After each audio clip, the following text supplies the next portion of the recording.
Sejam muito bem-vindos a mais uma daquelas nossas análises aprofundadas. Para quem busca entender o mundo de uma forma mais clara, hoje a gente vai destrinchar um dos pilares mais fundamentais e que muitas vezes é super mal compreendido na nossa sociedade. A gente vai mergulhar nos relatórios que acabaram de sair.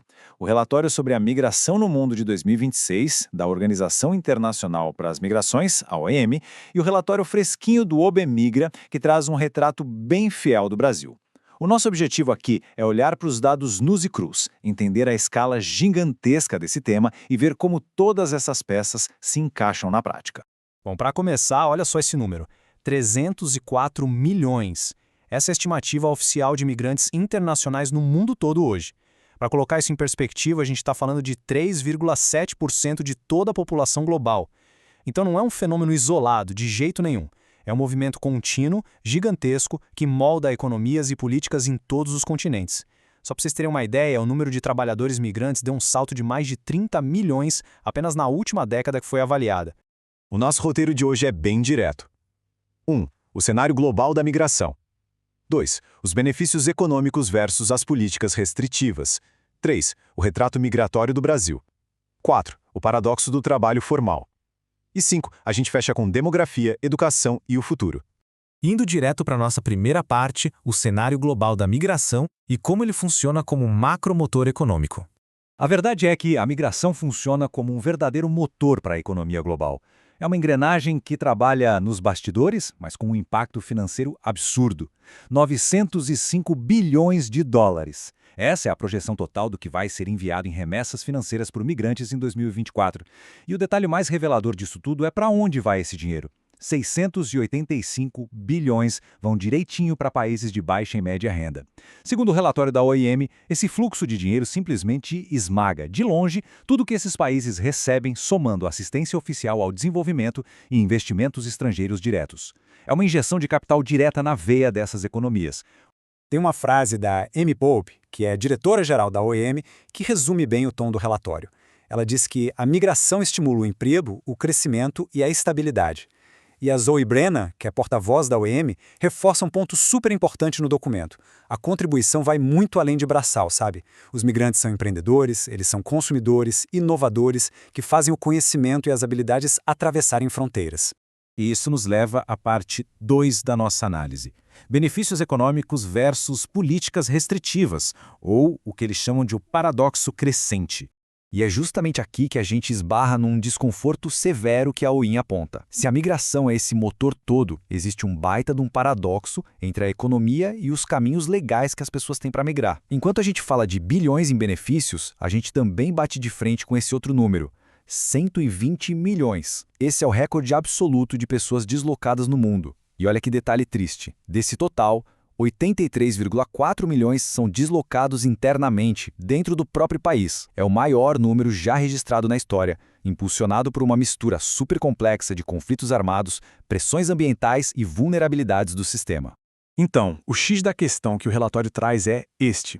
Fechar a porta para as vias seguras e legais não faz a migração parar num passe de mágica. Na verdade, isso só empurra as pessoas para rotas extremamente perigosas. E além de fazer o custo humano disparar, isso acaba ameaçando exatamente aqueles benefícios econômicos que a gente acabou de ver. Por isso, o documento bate muito na tecla de que a cooperação regional e global não é luxo, é essencial para gerenciar tudo isso de um jeito minimamente seguro. Passando agora para a nossa terceira parte, o retrato migratório do Brasil, trazendo do macro para o micro. Trazendo essa nossa lupa aqui para o Brasil, usando os dados fresquinhos do OBMigra, com estimativas projetadas para o início de 2026. Hoje, o Brasil abriga um pouco mais de 2 milhões de imigrantes e refugiados. A gente está incluindo aí os residentes, temporários, refugiados e quem está com pedido em análise. Se a gente for ver, isso dá menos de 1% da população brasileira inteira. Mas a composição de quem são essas pessoas e como elas estão se integrando está mudando num ritmo frenético. O que é realmente interessante nessas barras de dados é olhar as nacionalidades. A imigração de cubanos, por exemplo, deu um salto absurdo, chegando a uns 84 mil vivendo no Brasil hoje. E olha só, a via que eles mais buscam desde 2019 é o refúgio, que inclusive passou o número de pedidos de venezuelanos em 2025, somando mais de 40 mil solicitações. Os venezuelanos até tiveram uma quedinha recente nos pedidos de residência, mas o OBMigra já avisou que isso não é uma tendência estável por causa da situação econômica complicada lá na Venezuela. E um dado vital, a força de trabalho imigrante no Brasil cresceu em média impressionantes 22,6% ao ano. E, no mapa, o desenho mudou. O fluxo não está mais preso quase que só em Roraima, ali na fronteira. A coisa está se expandindo forte para o Amazonas e descendo lá para a região sul do Brasil. O recado do OBMigra é bem claro. O Estado brasileiro tem que acompanhar essa movimentação, senão a infraestrutura não dá conta.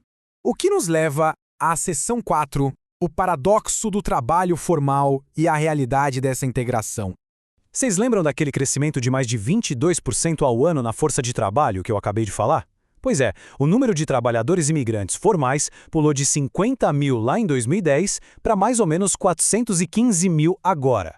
Mas prestem atenção nesse contraste bizarro na tela.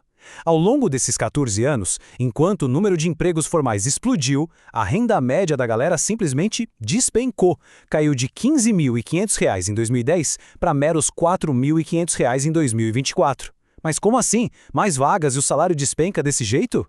O relatório do OBMigra usa um termo perfeito da sociologia para explicar isso: inconsistência de status. O que acontece na prática é o seguinte: a gente teve um aumento enorme de trabalhadores chegando do sul global, só que eles ficam concentrados lá na base da pirâmide do mercado de trabalho. Tem um monte de profissional com diploma universitário completo na mão, mas que está preso em vaga que exige pouca qualificação e, lógico, paga muito mal. É uma integração no sistema, mas ela é estruturalmente torta.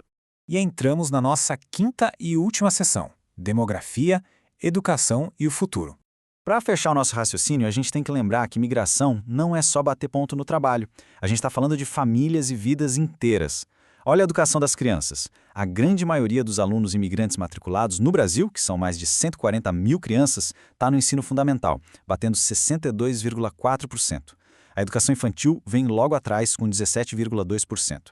Então a gente não está falando só de abrir vaga na escola. É um esforço de integração do sistema inteiro que precisa de coisas como o cadastro único e o Bolsa Família funcionando muito bem para dar esse suporte.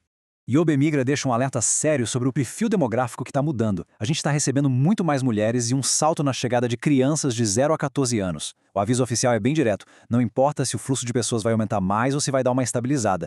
Esses grupos são extremamente vulneráveis e precisam de ações do governo agora, focadas e específicas para garantir que eles tenham proteção e se integrem de verdade.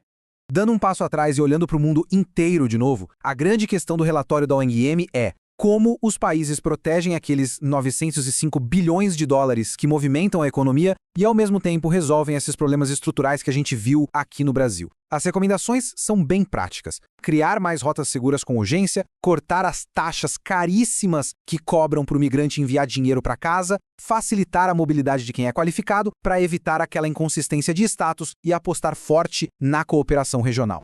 Isso nos leva à pergunta de $1 milhão. Como construir esse equilíbrio?